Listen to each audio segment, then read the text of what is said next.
Welcome back. एक बार फिर स्वागत है मेरे YouTube चैनल पर।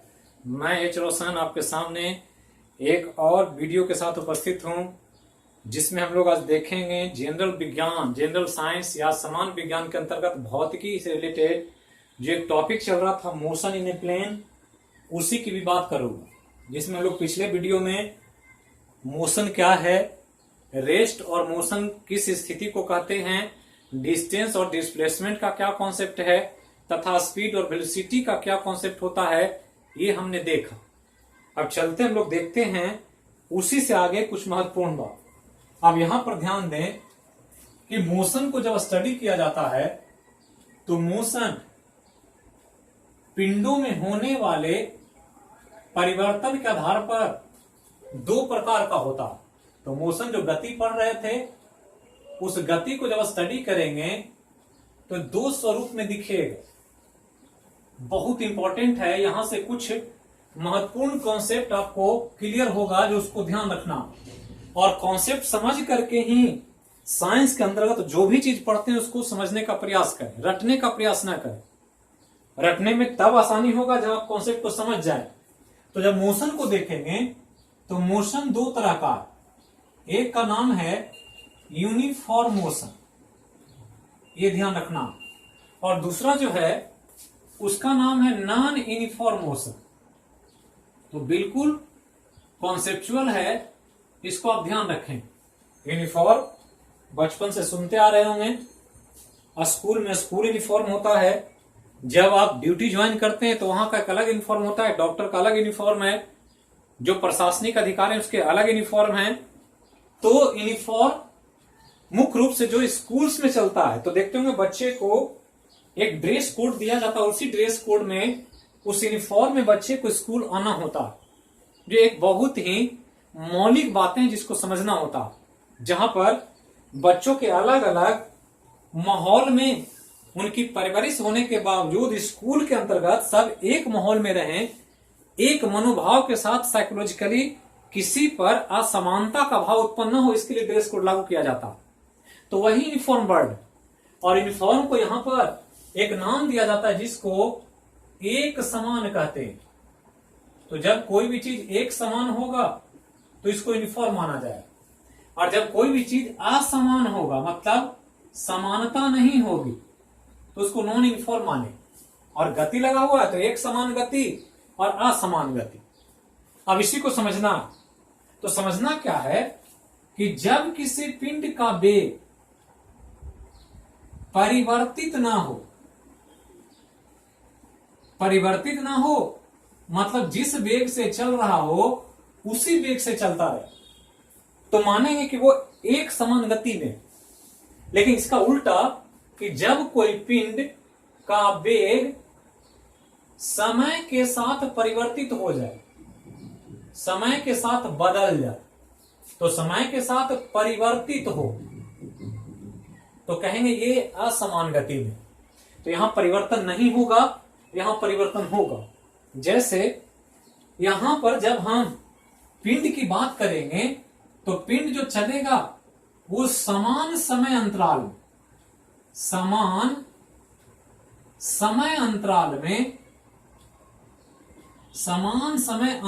में समान दूरी तय करेगा, ये ध्यान रखना। जबकि यहां समान समय अंतराल में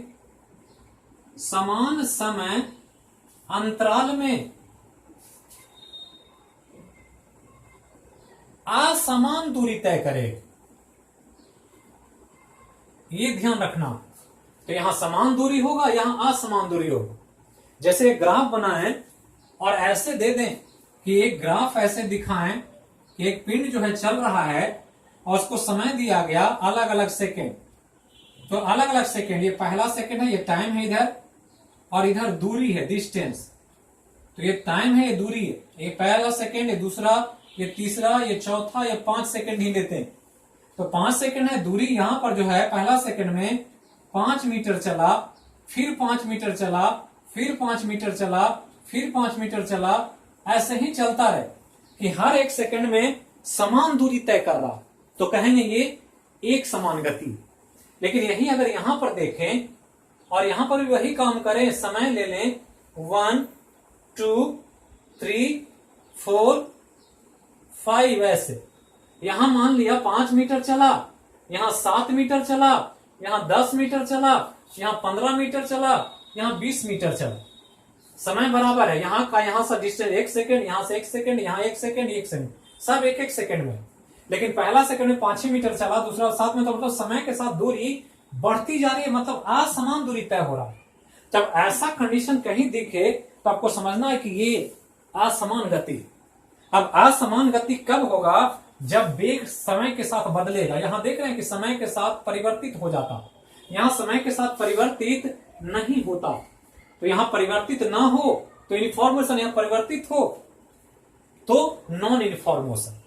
अब जब परिवर्तन होगा और परिवर्तन नहीं होगा तो अंतर क्या पड़ेगा, ये ध्यान रखना है सबसे इंपॉर्टेंट, कि जब एक समान गति होता है तो पिंड का त्वरण जो होता है वो शून्य होता, 0, ये ध्यान रखना।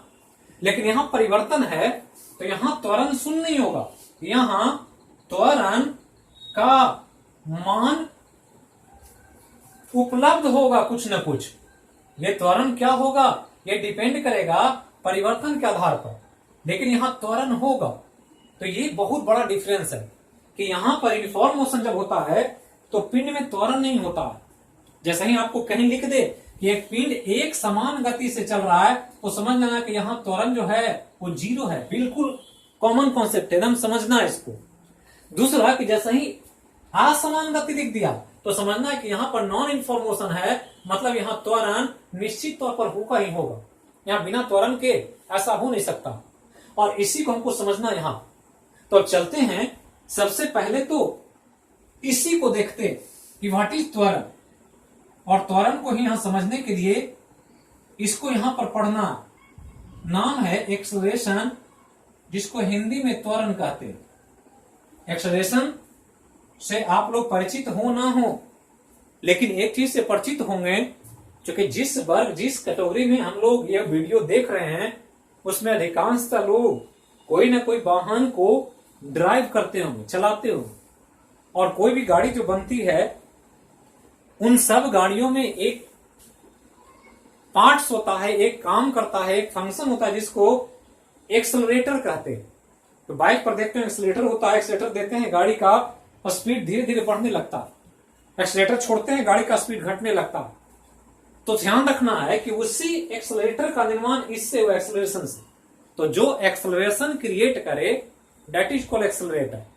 जो त्वरण क्रिएट कर दे, त्वरण को निर्माण करे, वो एक्सेलरेटर है। अब त्वरण क्या है इसको सिंपल समझें कि त्वरण जो होता है वो किसी भी पिंड के वेग को परिवर्तित कर सकता, ये ध्यान रखना। तो वेग को परिवर्तित कर सकता, और जब वेग परिवर्तित होता है तो जो वेग को परिवर्तित कर रहा है उसी भौतिक राशि का नाम एक्सेलरेशन। ये ध्यान रखना कि वेग में परिवर्तन तब तक नहीं होगा जब तक एक्सेलरेशन नहीं लगे। आप गाड़ी स्टार्ट कर लें और आप एक्सेलरेटर ना दें, गियर लगा दें, गाड़ी खड़ी रहेगी, वो चेंज नहीं करेगी। लेकिन जैसे ही एक्सेलरेटर देंगे, क्लच छोड़ेंगे, गाड़ी बढ़ने लगे। या गाड़ी जो स्पीड में चल रही है एक्सेलरेटर छोड़ दे, बंद कर दे देना, तो धीरे धीरे गाड़ी का वेग घटने लगे। तो गाड़ी का वेग बढ़ाना हो तो त्वरण चाहिए, गाड़ी का वेग घटाना हो तो भी त्वरण चाहिए। बिना त्वरण के पिंड का वेग परिवर्तित हो नहीं सकता। तो ये ध्यान रखना है, कभी पूछ दे कि किसी भी पिंड के वेग में परिवर्तन जो होता है वो किस भौतिक राशि से, तो त्वरण से। और इसी परिवर्तन के आधार पर त्वरण का हम लोग आकलन कर लेते हैं कि कोई पिंड में त्वरण कितना है, तो देखना होता है कि परिवर्तन कैसे हो रहा। तो इसी को समझें, और समझना क्या है, बिल्कुल सिंपल। एक स्टेटमेंट दे रहे हैं कि किसी पिंड का वेग परिवर्तन का दर, वेग परिवर्तन का दर, परिवर्तन का समय दर त्वरण कहलाता है। ये बिल्कुल ध्यान रखना, ये बिल्कुल सिंपल स्टेटमेंट है कि किसी पिंड का वेग का परिवर्तन जो हो रहा है उसका समय दर निकाल दें तो यही त्वरण कहलाता है। जैसे हम एक एग्जांपल दे रहे हैं, बिल्कुल कॉमन कॉन्सेप्चुअली, ये ध्यान रखना। यहां पर हम एक चित्र बना रहे हैं, ऐसे एक चित्र है, ये एक कार चल रही है। यहां पर एक कार है जो सड़क पर चल रही है। जिस समय कार को देखा गया उस समय इसका वेग यू जो था ये 10 मीटर पर सेकेंड था। एक कार चल रही है, जिस समय देखा गया उस समय इसका वेग यू बराबर 10 मीटर पर सेकेंड था। यू वेलोसिटी है, ध्यान रखना। कुछ समय दिया गया, मतलब कुछ समय बाद टी बराबर अगर 5 सेकेंड ले लें और यही कार कुछ दूर आगे चली आई और देखा गया कि इस समय जब यहां से यहां आ गया तो इसका वेग बदला और भी जो हो गया वो 10 के जगह 50 मीटर पर सेकेंड हो गया। तो पहले चल रहा था 10 मीटर पर सेकेंड से, अब चल रहा है 50 मीटर पर सेकेंड। समय ले लिया टी बराबर 5 सेकेंड। तो 5 सेकेंड में बदला कितना, तो 10 से 50 हो गया। तो 1 सेकेंड में कितना बदला, इसी को समय दर कहते हैं कि एकांक समय में जो किसी पिंड का वेग में परिवर्तन होता है उसी को हम लोग त्वरण मान लेते हैं। तो इसी को यहां समझना, तो इसी को हम देखेंगे बिल्कुल कॉन्सेप्चुअली और आप आसानी से इसको समझ जाएंगे कि त्वरण का क्या कॉन्सेप्ट है। तो इसी को मैं इस एग्जाम्पल के द्वारा आपको समझा रहा हूं। तो त्वरण या एक्सेलरेशन पढ़ रहे थे, इसी को समझना है हम लोग को। तो एक्सेलरेशन जो हम इस चित्र के माध्यम से देख रहे हैं, तो पहले तो ध्यान रखना है कि जो वेग परिवर्तन का समय दर, मतलब इसको समझना क्या है कि किसी पिंड का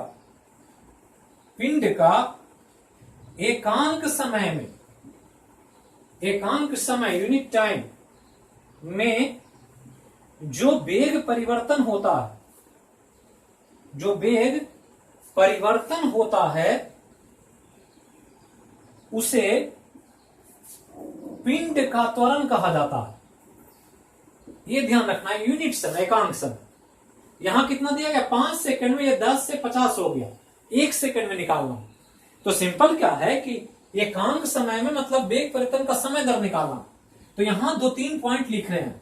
एक तो u जो है इसका प्रारंभिक वेग है, ये ध्यान रखना, इनिशियल वेलोसिटी। v जो है अंतिम वेग है, फाइनल वेलोसिटी। और t जो है ये समय। तो प्रारंभिक वेग, अंतिम वेग और समय, ये 3 चीज आपको दिया रहे तो आप त्वरण कैलकुलेट कर सकते हैं। और त्वरण जो निकालना है वो सिंपल क्या निकाल देना है, एकांक समय या तो वेग परिवर्तन या वेग परिवर्तन समय दर के साथ, समय के साथ कितना हो रहा है इसको कैलकुलेट कर लेना।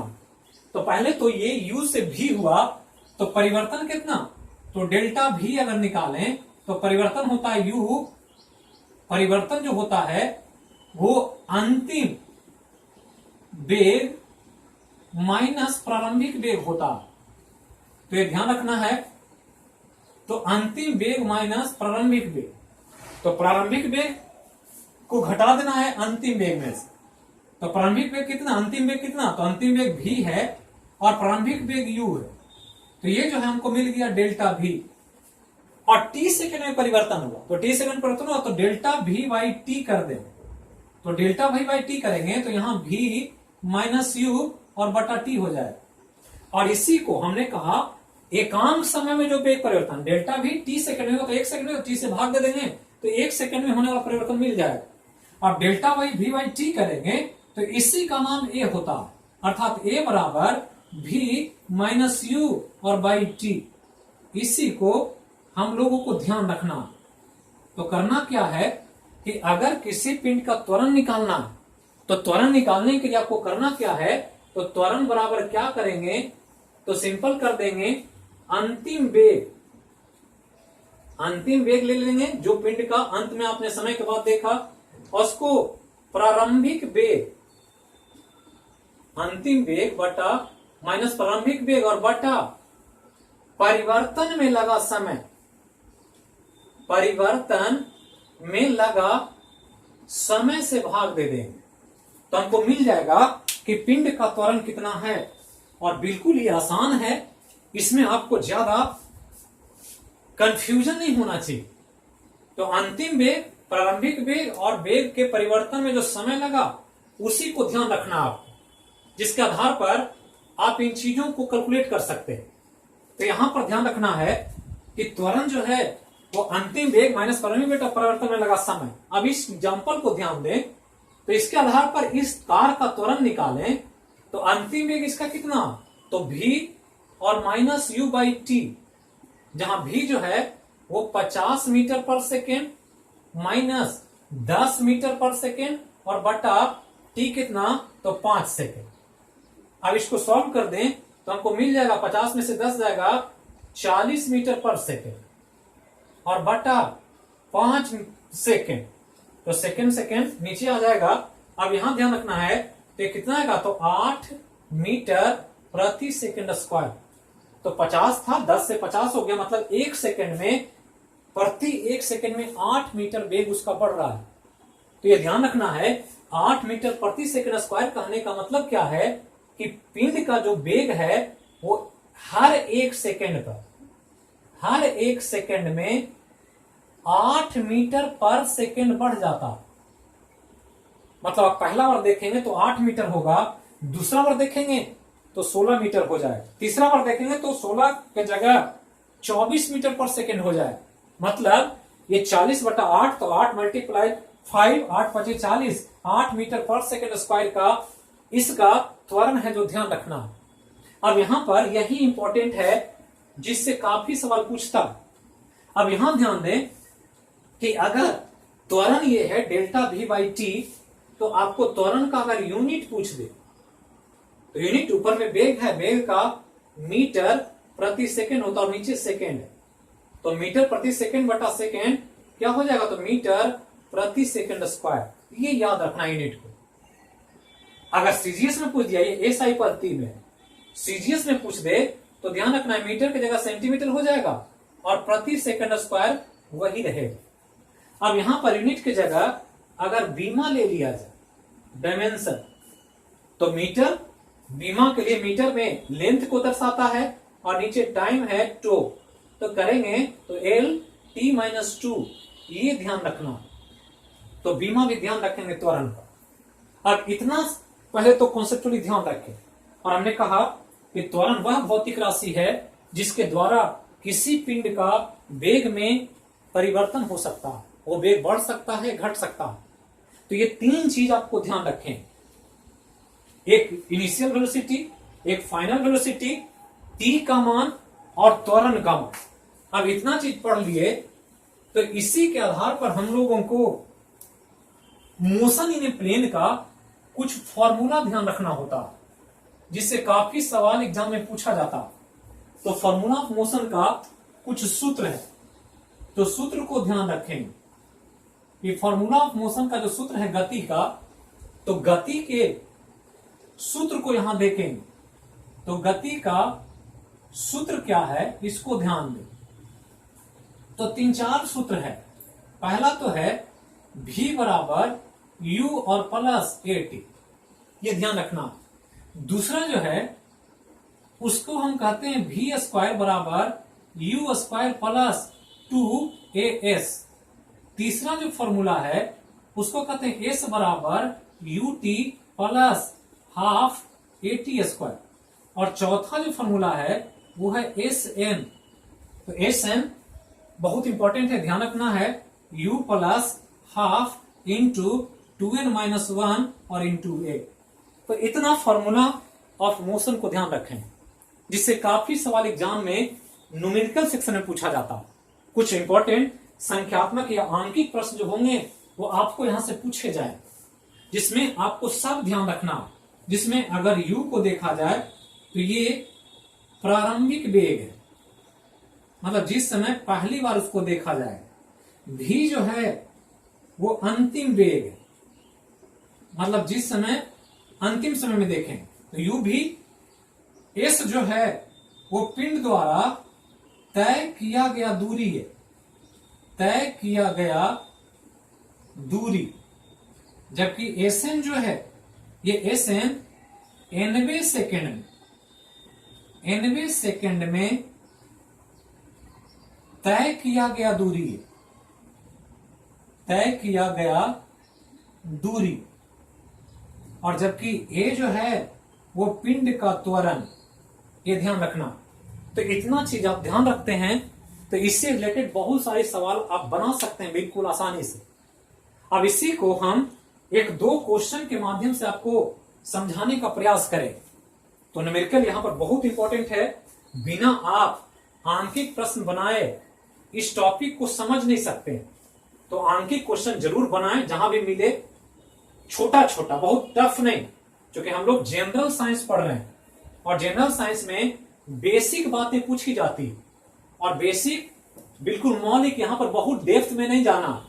क्योंकि एक चीज ध्यान रखना है कि हम लोग यहां टेक्निकल तैयारी नहीं कर रहे हैं, यहां समान विज्ञान के अंतर्गत जनरल साइंस से जो पूछी जाती है सवाल, लेकिन फिर भी आजकल छोटा मोटा न्यूमेरिकल पूछ देता है। तो न्यूमेरिकल जो भी इंपॉर्टेंट है छोटा छोटा, क्योंकि एक चीज ध्यान रखना है एग्जाम में, यूपीएससी, बीपीएससी या एसएससी, रेलवे, किसी का भी पीटी का एग्जाम जो होता है उसमें जो हम लोग को एक सिलेबस तय है, क्योंकि जीएस का कोई सिलेबस का एक फिक्स बाउंड्री नहीं है कि कहां तक पढ़ना। इसलिए ध्यान रखना है कि हम लोग को जितना पढ़ने पर ध्यान देना होता है कि इस चीज को पढ़ना, उससे ज्यादा इंपॉर्टेंट ये होता है कि हम ये जान पाए कि किस किस चीज को नहीं पढ़ना। क्योंकि जनरल साइंस या जनरल स्टडीज में इतना विषय वस्तु है कि सब कुछ को कवर अप करना 100% बहुत टफ होता है।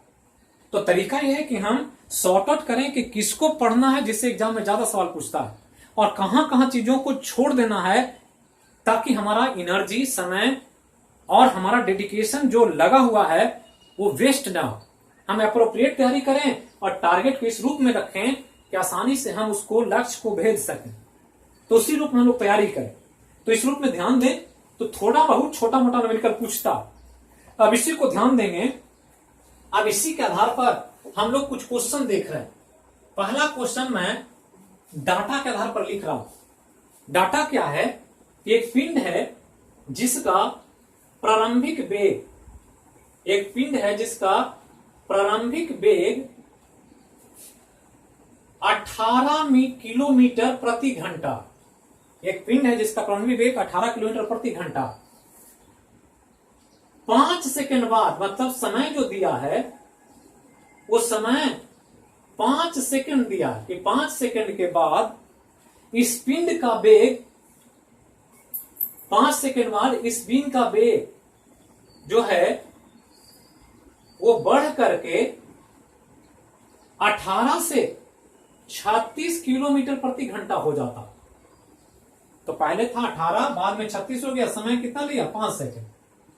तो पूछता है कि आप ज्ञात करें कि इस दौरान ये पिंड कितना दूरी तय किया होगा।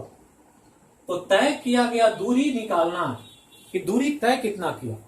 तो हम देखें यहां पर एक चीज ध्यान रखना कि फिजिक्स में फिगर बहुत इंपॉर्टेंट होता है।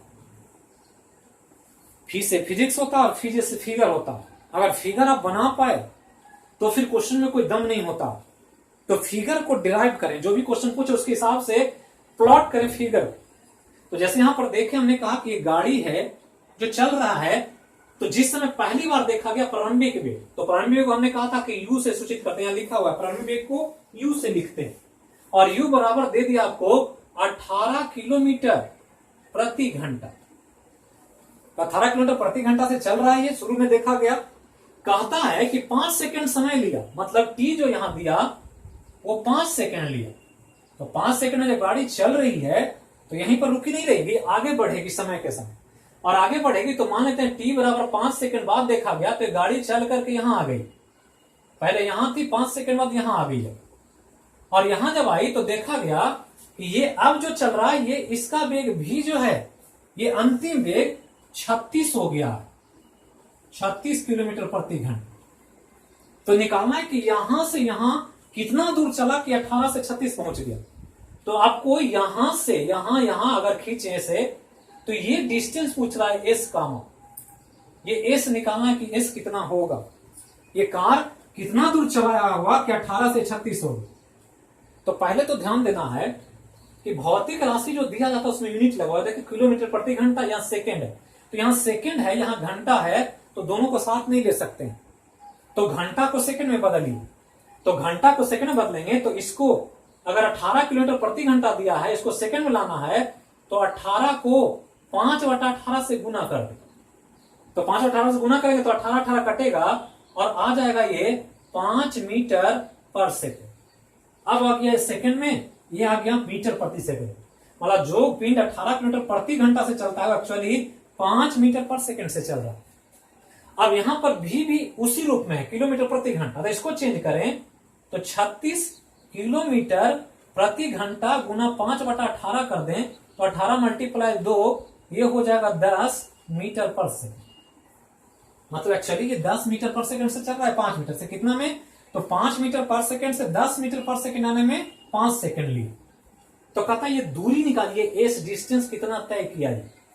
और हमारे पास फॉर्मूला है एस बराबर 2। इसको भी लगा सकते हैं, इसको भी लगा सकते हैं, लेकिन दोनों को लगाने के लिए आपको एक ये चाहिए, इसमें भी ये है, इसमें भी है, बिना त्वरण के निकलेगा नहीं। और त्वरण के बारे में हमने पढ़ाया आपको अभी कि त्वरण जो निकालते हैं तो ए बराबर जो होता है वो v माइनस यू बटा टी होता। तो v यहां दिया हुआ है, u दिया हुआ है, t दिया हुआ है। तो v कितना? तो v हमको मिला कि 10 मीटर है, u 5 है और समय भी 5 है। तो 5 और बटा 5 कर देंगे तो मिल जाएगा 1 मीटर प्रति सेकंड स्क्वायर। ये आपको जो मिला ये त्वरण मिल गया। मतलब त्वरण मिल गया आपको a बराबर 1 मीटर प्रति सेकंड स्क्वायर। ध्यान रखना। तो त्वरण अब आ गया। तो अब आपकी इच्छा है, आप इसको लगाना है तो इसको लगाएं, इसको लगाना है तो इसको लगाएं, दोनों से आंसर आ जाएगा। जो आपको यूज करना है, जो आसान लगे कैलकुलेशन में आप यूज करें। ये भी करेंगे तो आंसर एस दे देगा और ये भी करेंगे तो आंसर एस मिल जाएगा। तो इसी को लगाते हैं ऊपर वाले को। तो ऊपर वाले को लगाएं तो हम यहीं पर लिख रहे हैं इसी क्वेश्चन को सॉल्व करने के लिए। तो क्वेश्चन को सॉल्व करें, लिखेंगे तो v स्क्वायर बराबर u स्क्वायर प्लस 2as होता है। जहां v फाइनल वेलोसिटी है, ये इनिशियल वेलोसिटी है, ये त्वरण है, s दूरी निकालना है। तो v हमको मिला हुआ है 10 मीटर पर सेकंड, हम अभी निकाले हैं। तो v को 10 मीटर पर सेकंड है, तो इसको सॉल्व करें तो 10 का स्क्वायर, u जो है 5 है तो ये 5 का स्क्वायर प्लस 2 और त्वरण निकालें अभी 1 मीटर पर सेकंड स्क्वायर। तो 1 और गुना s सॉल्व करें तो 100 बराबर 25 प्लस 2s। तो 2s बराबर लिखेंगे तो 2s अगर इधर लें तो इधर आएगा ये। तो 2s बराबर जो आएगा वो 100 और माइनस 25 बराबर हो जाएगा 75। तो s बराबर कितना? तो s बराबर 75 और बटा 2। तो 75/2 कर देंगे तो आ जाएगा ये 37.5 मीटर। मतलब ये जो डिस्टेंस यहां से यहां पहुंचा, मतलब 5 मीटर पर सेकंड से 10 मीटर पर सेकंड कार को पहुंचने में इसको चलना पड़ा। यहां से यहां जो है ये चला आया 37.5 मीटर का दूरी ये तय कर लिया। और यही आपसे आंसर पूछ रहा हूं। तो इस तरह के कुछ छोटे मोटे ऑब्जेक्टिव न्यूमेरिकल सवाल भी पूछे जाएं, इसको ध्यान रखना। और यहां से अक्सर सवाल एग्जाम में पूछता।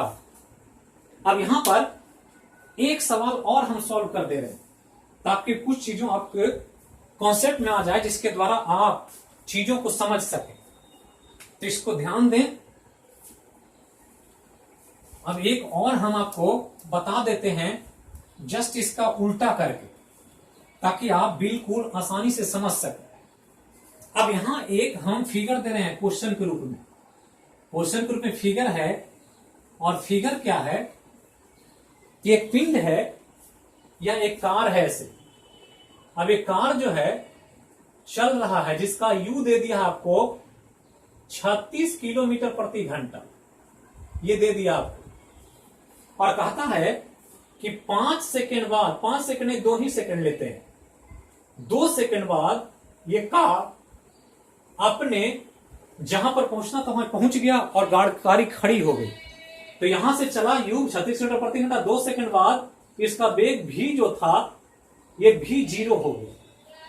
तो पूछता है कि यहां से यहां की दूरी निकाले। क्वेश्चन वही, ये डिस्टेंस निकालने का रहा है s का मान कि कहां से कहां पहुंच करके गया।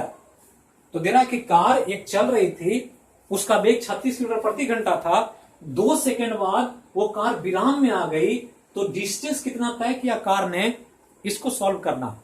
तो सॉल्व करें इसको, तो आपके पास डाटा क्या क्या है इसको देखें। तो u आपको दे दिया है 36 किलोमीटर प्रति घंटा, v दे दिया है 0 और s निकालने कह रहा।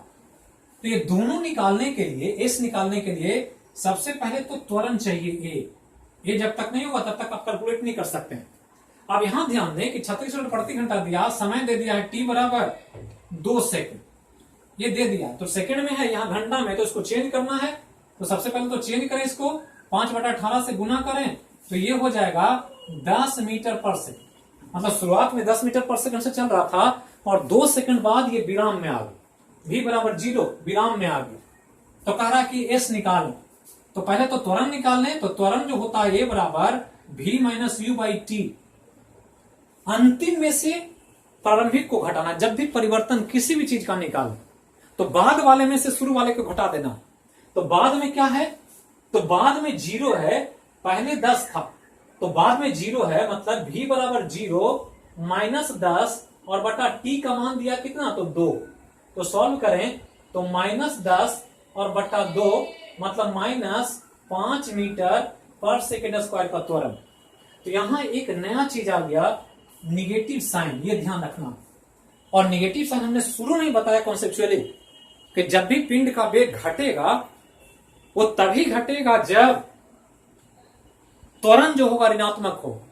जब त्वरण धनात्मक होगा तो वेग बढ़ेगा। अब इस माइनस 5 मीटर पर सेकंड स्क्वायर से एस निकालें तो एस बराबर पढ़े हैं कि वी स्क्वायर बराबर यू स्क्वायर प्लस 2as होता है। तो v तो 0 है तो 0 हो गया, प्लस u कितना है तो 10, तो 10 का स्क्वायर प्लस 2, a का मान माइनस 5 और इंटू s। तो सॉल्व करें इसको तो 0 बराबर 100 minus 10s, 5 multiply 2 minus plus minus 10s। तो 10s बराबर कितना, तो 10s बराबर 100। तो s बराबर तो 100 और माइनस 10, 100/10। तो 100/10 बराबर कितना, तो 10 मीटर। मतलब यहां से यहां चला और 10 मीटर चल करके यहां से ये रेस्ट में आ गया। यही निकालना था s बराबर 10 मीटर। लेकिन इसको बनाने का उद्देश्य ये था, ये समझना जो यहां पर निगेटिव साइन आया। अब यहां ध्यान रखेंगे कि जब निगेटिव साइन आ जाए मतलब ऋणात्मक त्वरण, ऋणात्मक त्वरण हो, तो ऋणात्मक त्वरण को एक नाम दिया जाता है जिसे मंदन कहते। तो त्वरण से पिंड का वेग इंक्रीज करता जबकि मंदन से पिंड का वेग घटता। और ये ध्यान रखना ये माइनस में है इसीलिए पिंड विराम में आया। अगर ये पॉजिटिव होता तो कभी विराम में नहीं आता। तो ये ध्यान रखना है मंदन को और त्वरण को। जब ऋणात्मक त्वरण होगा तो इसको मंदन कहेंगे, मंदन को रिटार्डेशन कहा जाता। तो रिटार्डेशन अक्सर एग्जाम में पूछता, ये कुछ और नहीं है, त्वरण ही है लेकिन अपोजिट डायरेक्शन में। माइनस जो चिन्ह होता है वो विपरीत दिशा को बताता, क्योंकि हम पढ़ चुके हैं कि त्वरण जो है एक सदिश राशि। जब जिस गाड़ी जिस दिशा में चले त्वरण उधर ही लगे तो वो धनात्मक होता, और जब गाड़ी जिधर चल रही है त्वरण उसके विपरीत लगे तो उस त्वरण को मंदन कहते हैं। एक्सलरेटर त्वरण को क्रिएट करता है जबकि जो ब्रेक लगाते हैं हम लोग गाड़ी पर वो मंदन क्रिएट करता। तो एक्सलरेटर गाड़ी के वेग को बढ़ाता है या स्पीड को इंक्रीज करता है, जबकि ब्रेक जब अप्लाई करते हैं तो गाड़ी का वेग घटता है। तो इन चीजों को ध्यान रखें। और त्वरण बहुत इंपॉर्टेंट जो आपसे एग्जाम में अक्सर पूछेगा, कुछ ऑब्जेक्टिव कुछ न्यूमेरिकल सब। तो वीडियो को जरूर देखें, पूरा शुरू से अंत तक देखें, सिस्टमेटिकली देखें, प्लेलिस्ट में जाकर सब्जेक्ट वाइज आप देख सकते हैं। जो पहली बार देख रहे हो जरूर सब्सक्राइब करें, बेल बटन को दबाएं ताकि नोटिफिकेशन मिल सके। तो थैंक यू, फिर मिलेंगे नेक्स्ट वीडियो में अगले विषय के साथ। तब तक के लिए शुभ रात्रि।